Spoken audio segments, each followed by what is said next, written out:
একটি সাধারণ প্যাড তৈরি করে লক্ষ লক্ষ মানুষের জীবন বদলে দেওয়ার পরিকল্পনা করুন তো। ইনি হলেন অরুণাচলম মুরুগানাথম, যিনি কিনা ভারতের প্যাডম্যান নামেও পরিচিত। 1998 সালে তিনি আবিষ্কার করেন তার স্ত্রী পিরিয়ডের সময় নোংরা কাপড়, ছেঁড়া ন্যাকড়া এই সমস্ত কিছু ব্যবহার করেন, কারণ সেই সময়ে স্যানিটারি প্যাডগুলি প্রচুর ব্যয়বহুল ছিল। মিডল ক্লাস ফ্যামিলির মানুষজন সেগুলি ব্যবহার করতে পারতেন না। তাই সেই জিনিসটি অরুণাচলমজির মাথায় স্ট্রাইক করে। তিনি খুব স্বল্প খরচে কয়েক বছরের মধ্যে একটি প্যাড তৈরি করার মেশিন তৈরি করেন।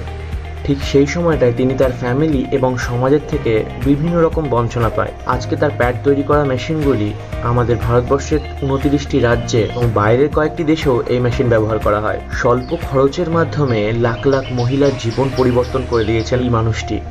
অরুণাচলমজির গল্প থেকে আমরা এটাই শিখতে পারি, জীবনে যাই সমস্যা আসুক না কেন, সেই পরিস্থিতিকে নিজের বুদ্ধি ও কর্ম